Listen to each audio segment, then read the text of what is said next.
In this podcast episode, we want to introduce you to our BCEN Friend Kayleigh Summers. Come along as Michael Dexter and Hollye Briggs talk with Kayleigh about her lived experiences and current passion for perinatal trauma. Kayleigh offers some great insight and advice during this meaningful conversation. This episode is called Speak Now with the Birth Trauma Mama.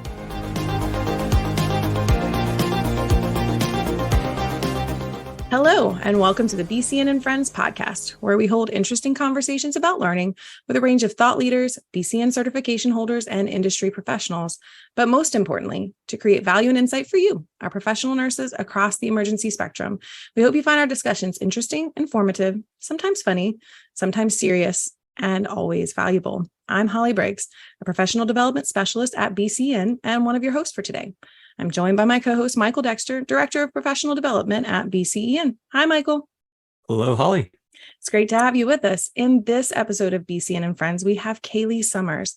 Kayleigh brings a unique perspective to our podcast from her lived experiences and current passion for perinatal trauma. I'm super excited to have a chance to speak with her more, so I'm going to hand this over to Michael to please introduce us to our BCEN friend, Kayleigh. Yeah, I'd be happy to. I'm really excited to have Kayleigh on the podcast today. She is one actually that I found a while back while looking into some different aspects that I'll let her talk about, but just a very unique perspective, very interesting story, and really, really happy to talk with her and learn more about it today. Kayleigh Summers is a licensed clinical social worker and private practice owner in Downingtown, Pennsylvania. She uses her training as a licensed therapist and her own experience as an amniotic fluid embolism survivor to treat and support families experiencing perinatal trauma. Kayleigh has created thriving birth trauma support communities through Instagram and TikTok, as well as her podcast, where she provides connection, story sharing, and resources to support those experiencing birth and other trauma. Kayleigh, welcome to the BCEN and Friends podcast. It's a pleasure to have you with us today. Hey, thank you so much. It is such an honor to be here. I'm really excited to get to talk to you both. Well, thank you so much for taking the time. And I didn't want to talk too much about your story. Tell us about your pregnancy with your son and kind of just go through the steps of how your delivery progressed. Yeah, absolutely. It was my first child, my only child, and my first pregnancy. So I was 40 weeks and 2 days. I was very ready to be done being pregnant. I was very large and I had some high blood pressure readings in the office. And so their protocol is when that happens, both at the beginning and the end of your appointment, that they send you in to be checked out, especially since I was past my due dates. And so I went ahead and we talked about induction. And because I was pretty concerned about the size of my son, I did consent to an induction. And just as a caveat, he was 10 pounds, 14 ounces. So I was correct about the size and being concerned about it. But yeah, so I went through an induction. It was a slow and long process because I was not dilated at that point. And so we were kind of starting from ground zero and we wanted to be very careful with that. So slow was the name of the game. So about 2.5 days after I had been admitted, I was finally 10 centimeters, very, very excited and exhausted to say the least.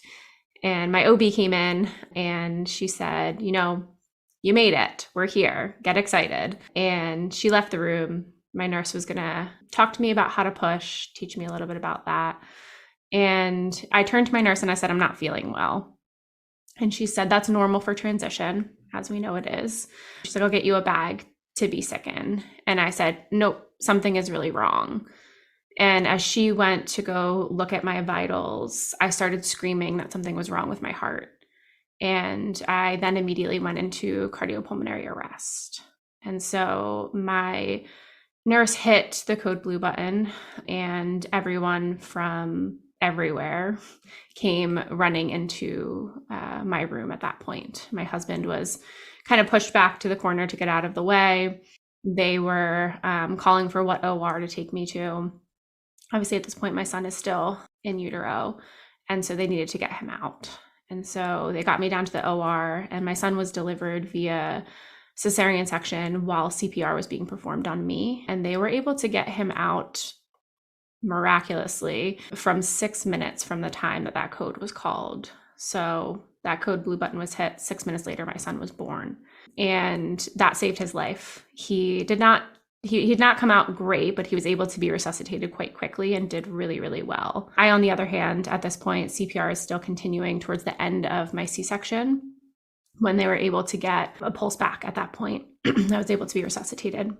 My OB had a pretty strong inkling that this was an amniotic fluid embolism right from that point. There's not a ton of differentials for when someone has sudden cardiopulmonary arrest and is a otherwise healthy pregnant person in labor. And so she started to prepare for the next phase, per se, of an amniotic fluid embolism, which is DIC. And so she prophylactically put in a Bakri balloon. I wasn't bleeding at this point.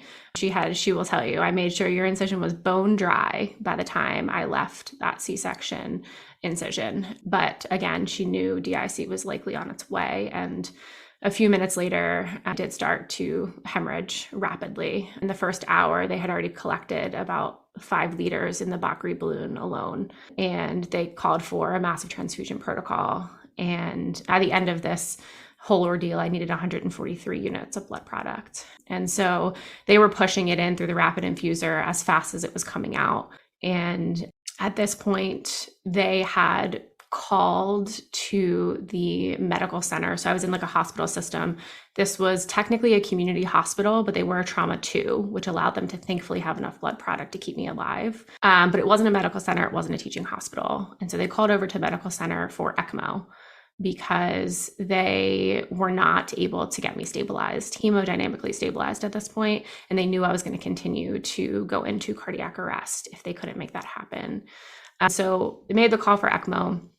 I did go into cardiac arrest again. They needed to repeat CPR again. At this point, they did put in a Roboa, but they never inflated it, thankfully, because they were able to get me resuscitated again within a few minutes. And so they were waiting for ECMO to be transported over with the entire ECMO team. And that happened about an hour and a half to 2 hours after the initial code blue was called. And so they got me on ECMO, stabilized me at least in that way. And then they had to make a decision about the bleeding because ECMO could keep me alive, but not if they can't keep the blood in my body. They took me down to interventional radiology to embolize my uterine arteries. They did that. At that point, my abdomen had filled full of blood again. So they were like, we're going to have to go back in. I had a lot of trauma surgeons who were a part of the case at this point. And they opened me back up to like 6 liters in my abdomen. And they performed a hysterectomy, and they also removed one of my ovaries. So I was left with one ovary. They packed me and they left me open to be transported to the medical center for them to maintain the ECMO circuit. And so this all happened over the course of about like 8 or 9 hours. The other side of that, of course, is my family in the waiting room being told some pretty grim news, being told not to Google it. And they were able to see me before I was transported to Lankenau, which is the medical center that I went to. I kind of wish that was like the neat bow that tied up the story, and then everything was great. But unfortunately, I was transferred, and when I was transferred, ECMO was keeping me alive, perfusing and oxygenating me, but my heart was not recovering in the way that it should have. So my ejection fraction was very low, and they had tried all of the drugs, Millerone, all of those, to try to get my heart to effectively start pumping. So at about 4 o'clock in the morning, my cardiologist came out and told my family, like, we've done all of the drugs.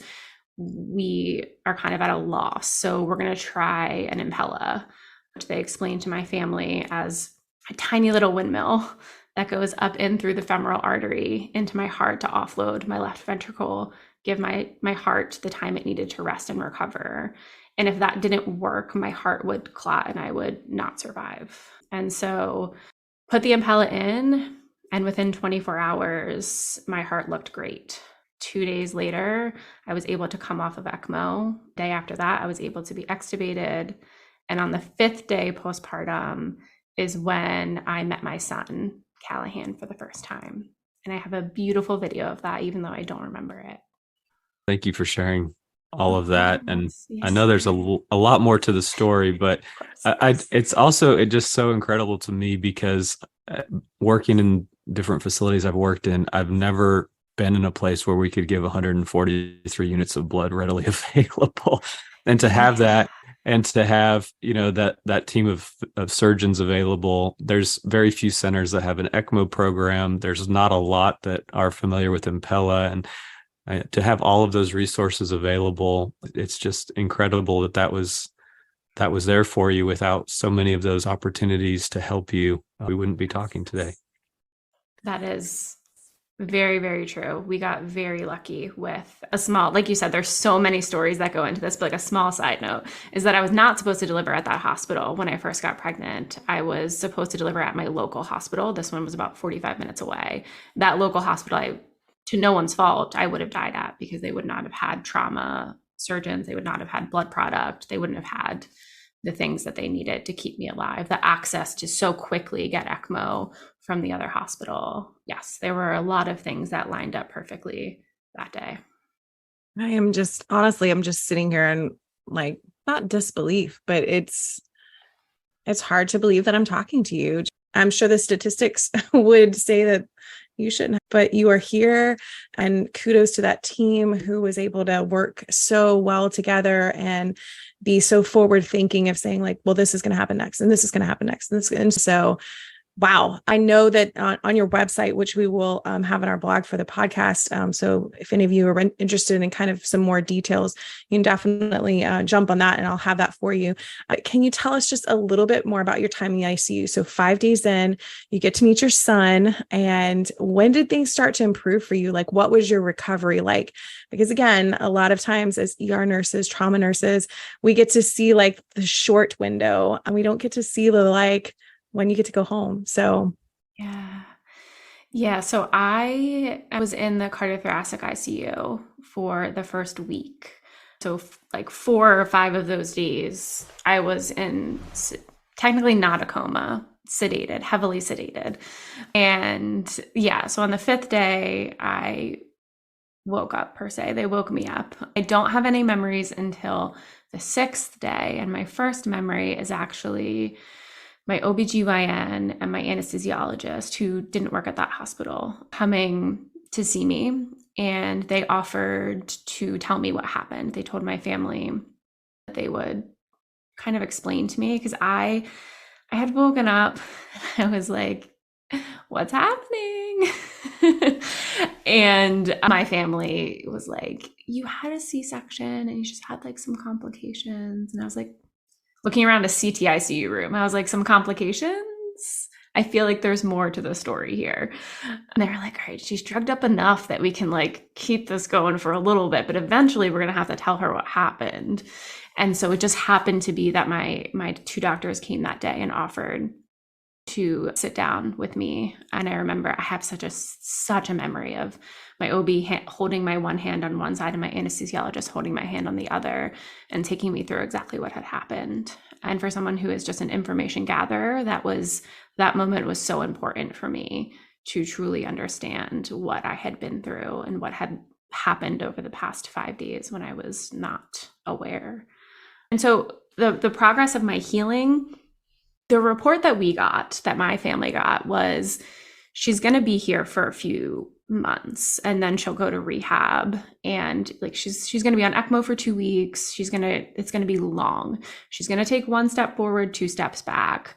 And so then I came off ECMO in 2 days, and then I was extubated. And then when I first woke up, I was dealing definitely with a lot of pain. So I left this part out. I had 5 abdominal surgeries because I had to keep going back in and doing washouts and things because it wasn't a super sterile environment where the crash had happened. So I had a lot of pain, and I really struggled those first few days in the CT ICU. I struggled emotionally. I struggled with a lot of anxiety. And I will give my CT ICU nurses, they were angels. Not only were they just so brilliant in the work that they did and the knowledge that they had, it was my nurse, it was my CT ICU nurse who advocated for me to be extubated when I was extubated. There was a lot of conversation about me not being ready, and she's like, I'm telling you, she's ready. And they got my son on me, skin to skin, the day after he was born. So while I was still on ECMO, they made sure that my son was skin to skin, not just like held up to me. There are pictures of my naked baby on my naked chest while I was on ECMO, which is insane. And absolutely, I think had something to do with my healing. And so they did that every day that I was in the CTICU until I woke up. And then I was transferred down to the step down ICU after 7 days. And there was a lot of talk about going to mother baby and then going to rehab. And by Friday of that week, so 9 days after my AFE, I was walking stairs in the ICU. And I was like, get me out of here. And so I transferred. My only issue at that point was my white blood cell count was like 27. And so they were a little worried that there was an infection brewing. But after lots of testing, they sent me home exactly 14 days after my AFE. So I transferred from ICU straight home. Yeah. Wow, that's awesome. Yes. Well, you are very well spoken at everything that happened. And I mentioned that you're a licensed social worker. So could you just kind of jump back before this happened? Were you in medical before? Did your social work career happen after this? Can you kind of explain that side of what you do, and then tell us, now that you are a licensed social worker, what your focus is? Yeah, I was a social worker prior to having my son. I worked at a boarding school with teenagers providing therapy. And then I had my son. I continued to work at the boarding school for another 3 years. And then in that time, I was getting a lot of training on perinatal trauma, obviously. And so that is what I had decided I wanted to focus on and sort of go into. And so I did that for the 3 years that I still worked at that boarding school. I did a lot of training on my own. I did a lot of reading. And then I decided to open my own practice, specifically focused in perinatal trauma, which I just opened in like a year ago. So in July of 2022. So my son was 3. It was really important to me to wait to dive into this clinical work until I had done a lot of my own healing around what had happened. And so 3 years out, I finally felt like I was in a good enough place to be able to do that and offer support to others in that way. Medically speaking, I have no medical background. I am now obsessed with maternal health and everything that has to do with obstetric complications. And I do a lot of work for the AFE Foundation as well. So I'm a hobbyist, I like to say.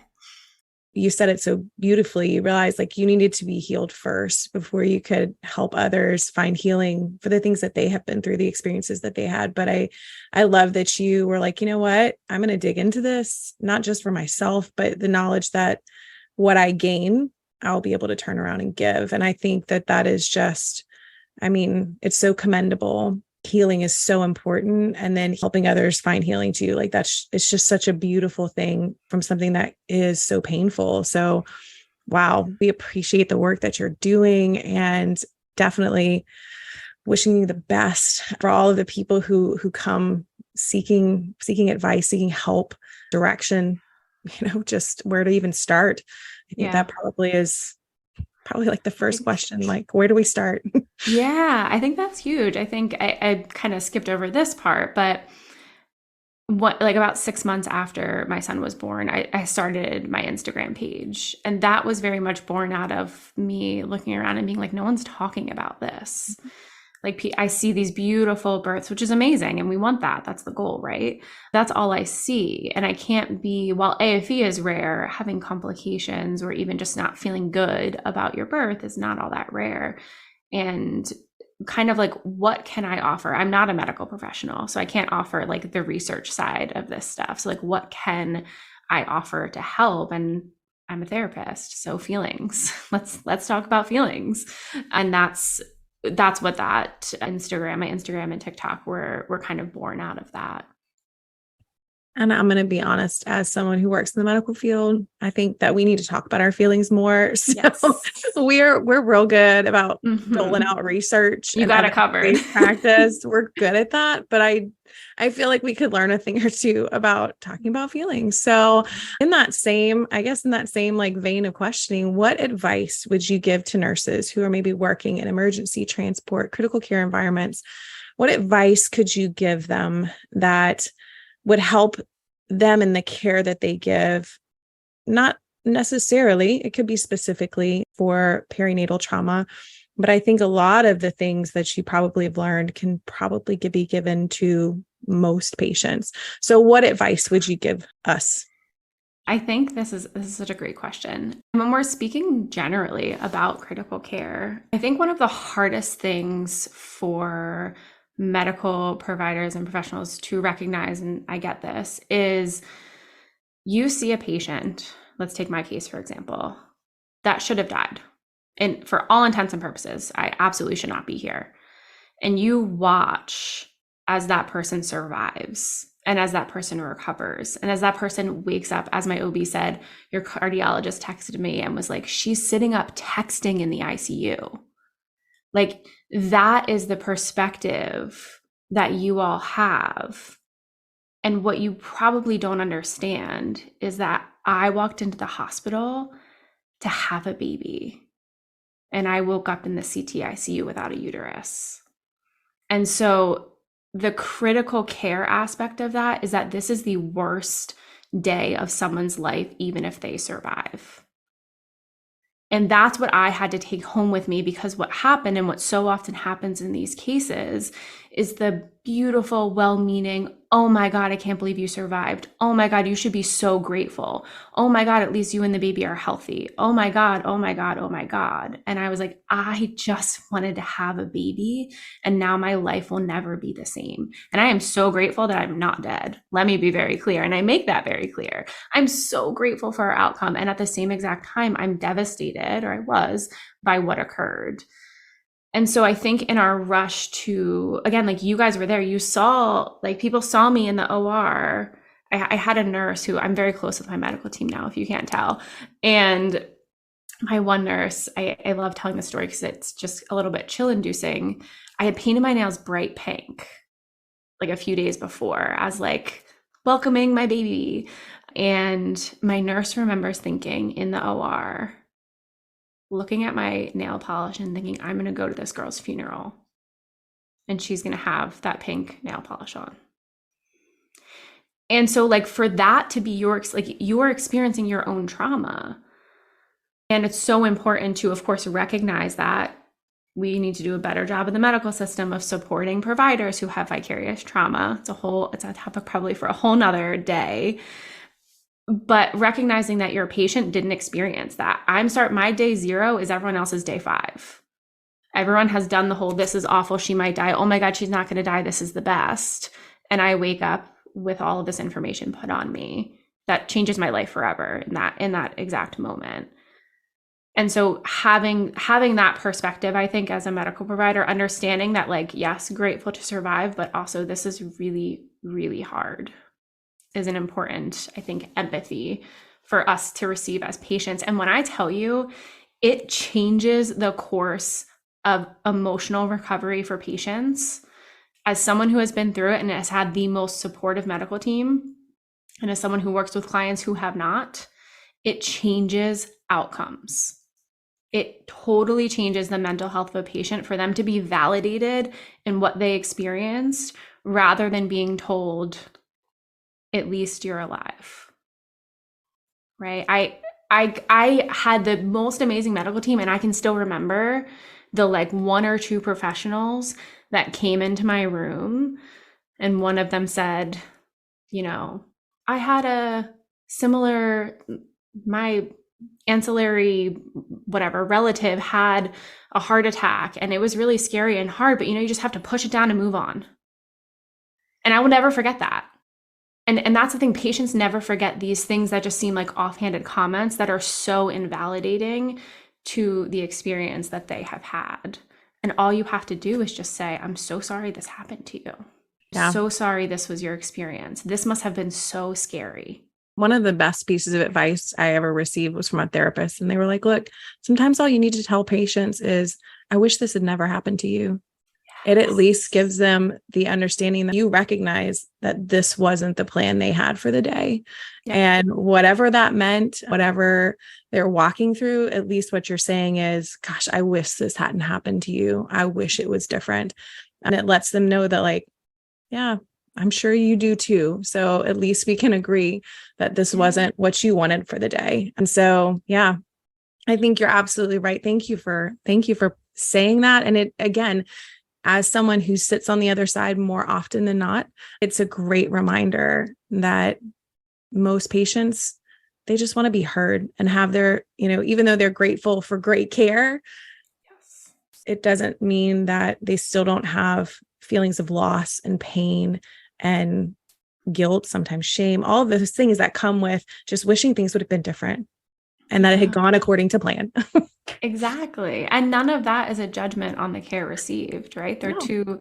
so I will sing my care team's praises to the rooftops. As you heard the story, they were miracle workers. I still don't really understand how they did what they did. And I still get to have my feelings that I had an amniotic fluid embolism. Like that's not fun. And that's okay. No, doesn't sound like it at all.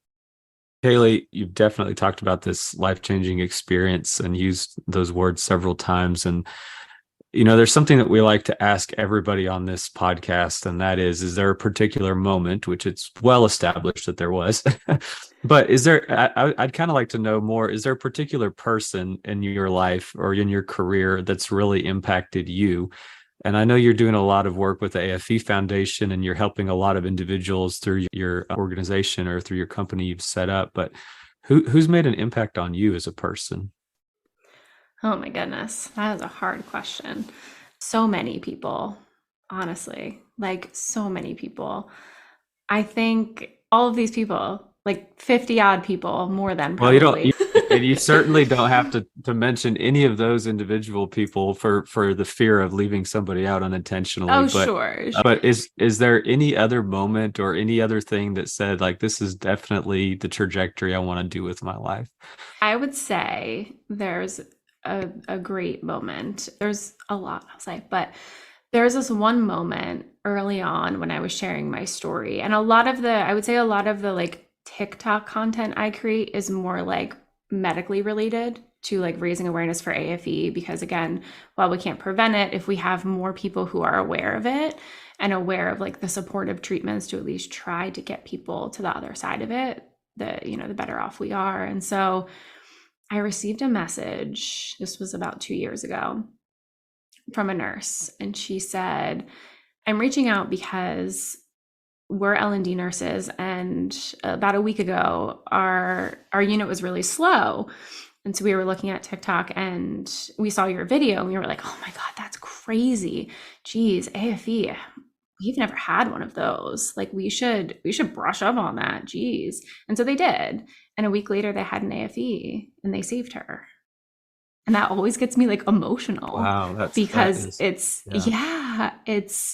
And she was specifically reaching out to tell me that I had played a role in saving that person's life, which is a beautiful thing for her to do. Yeah, definitely. Well, yeah, thank you for sharing that. That is beautiful. And I so appreciate what you're doing to spread the awareness of this and to work towards it. And I know it's a lot of hard work on your part, and it's difficult even emotionally resharing your story over and over again. But thank you for once again sharing that with us. And I really appreciate that. And I'm sure whoever that individual was, I'd be thanking you too, if she knew. Yeah, thank you. Well, I am going to change the trajectory of our podcast just a little bit, because we'd like to get to know you just a little bit better. So I'm going to ask you some of your favorites and have you share that with us. But I always like to start off, like, what would you be doing if you weren't in your current role? And I know that, a lot of this is kind of where you're at in life is based upon, the experiences that you had. But if you could just do anything you wanted, what would you do? So I swear it's not because I'm on this podcast. I think that you can tell that I'm very like medically invested. I see that. I would love, like, I had even talked about it after I had my AFE of like going back to school and going into the medical field in some capacity, either as like a nurse, a respiratory therapist, something of the sort. Doctor felt very far out of reach for how much more schooling after already having a master's degree. So yeah, I think I would love to be, in the medical field in some way, shape, or form. While I don't want to pull you away from what you're doing, because it's very much needed, I'll be honest, we could use some really good nurses out there. So, I mean, just going to keep that door open for you. You let us know. We'll definitely write you a letter of recommendation wherever you want to go. All right. I have some favorites. Favorite book, and it can be what you're reading now that you'd recommend, or just one of your favorites. I have a lot of favorites. So I recently did read The Court of Rose and Thorns. Is that what it's called? It's Akatar. That series. It's like a fantasy series. I'm not a fantasy reader. Great series. Highly recommend. Loved it. So I'll say that for now. I also really love the book A Gift of Therapy. Very good on like the other side of things. Oh, I love that. I read nonfiction, I read fiction, and honestly, it just kind of depends on what book I have available and what I'm trying to maybe step away from. So sometimes when the real world feels a little too real, I like to read something that's a little bit whimsical and or just never going to happen. So thank you for that. I'm going to actually write one of those down because I love a good series too. Sometimes I get invested in characters and then I'm like, what do you mean? That's it. One. Right. I'll give one more plug too for parents. Mm-hmm. I don't often recommend a lot of parenting books, but I don't know if you've ever heard of Emily Oster. She's incredible. She has a book. She's an economist, so it's all research based. Unsurprisingly, it's where I like to live. And she has one on pregnancy, one on like early parenthood, and it has all the data on like breastfeeding, sleep stuff, all the things that you need to make your own informed decisions. So I highly recommend those. Expecting Better, I think, and Crib Sheet are the two. Awesome. Well, thank you for that. I love good book recommendations. All right. Favorite movie, again, all time or just something that you currently like, or it can be TV show too. You pick which would you prefer, or you could tell us both. We're here. We're all ears. I'm the worst at bests. I would say, like, I hate this because it's so cliche, and I wish I could come up with like a really cool like show. And I really like The Bear. I was recently watching that. That's like a little cooler, but I love Grey's Anatomy. Like, die hard. I don't care how corny and terrible all of my medical friends, like, I can't watch it. It's like she's got like a tube in her nose. I'm like, I know, I don't care. I love it.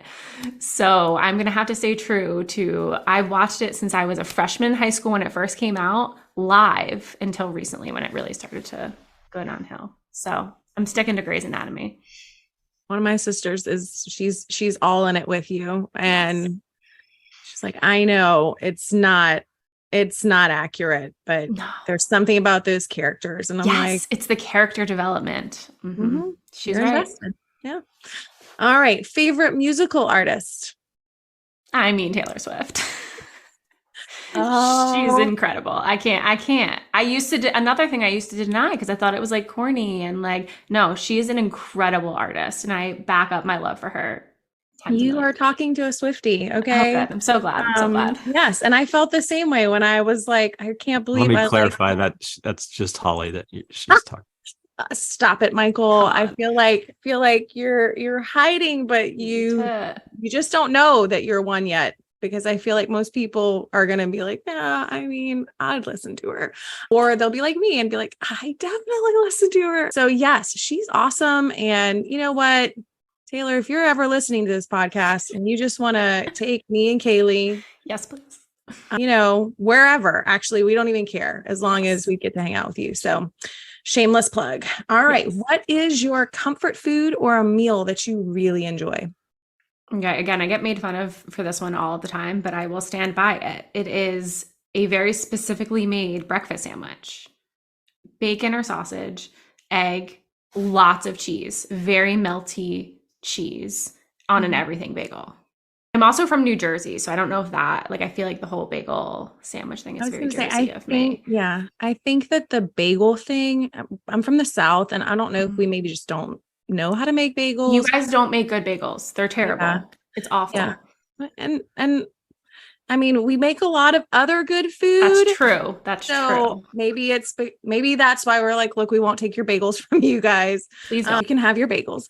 But that actually sounds delicious. And I'm also one of those people, I strongly support breakfast for dinner as an option. So you had me at lots of cheese. All right. Other hobbies or a self-care go-to. What do you do to kind of like reset?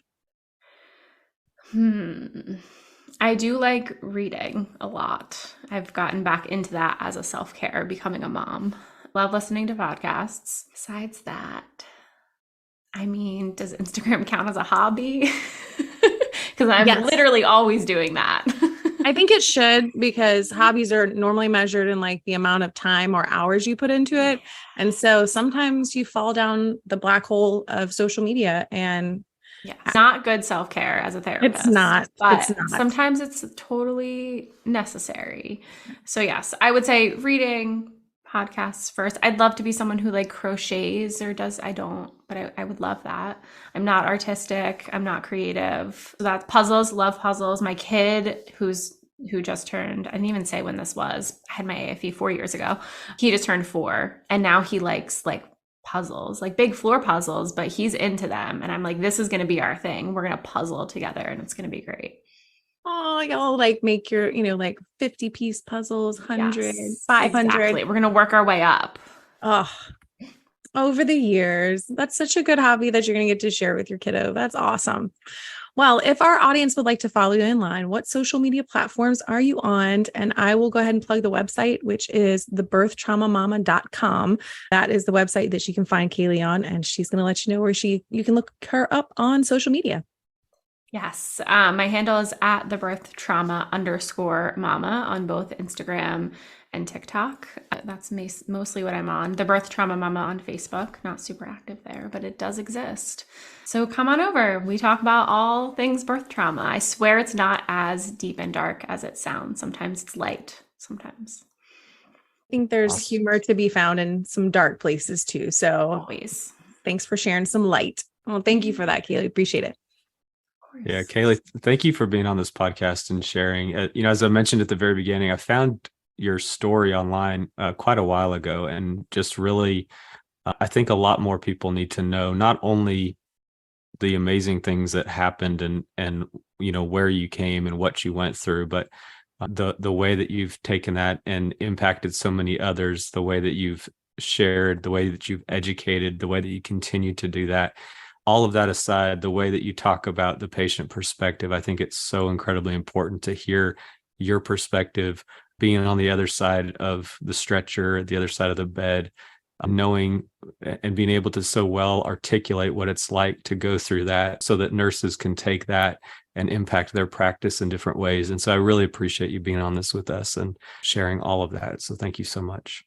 Yeah, thank you. That truly means so much to me. It's been my goal, right, since I started this. So I really appreciate you again taking the time to talk with me and have me on your podcast and allow me to speak to so many of the wonderful nurses in your community. Well, I want to take this time to thank Kayleigh for joining us for this episode of BCEN and Friends. Thank you, Kayleigh, for sharing your personal experiences, the journey that you've been on, and the passion that you have.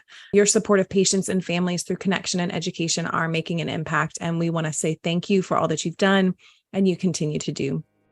And to all of our listeners, we hope you will stay tuned as we continue with BCEN and Friends and bring you new, meaningful content and perspectives. If you have a suggestion for an episode, please email us at bcn@bcn.org. I'm Hollye Briggs, here with Michael Dexter, and on behalf of the entire BCEN team, we thank and celebrate you for all that you're doing as professional nurses across the emergency spectrum. Until next time, we are out.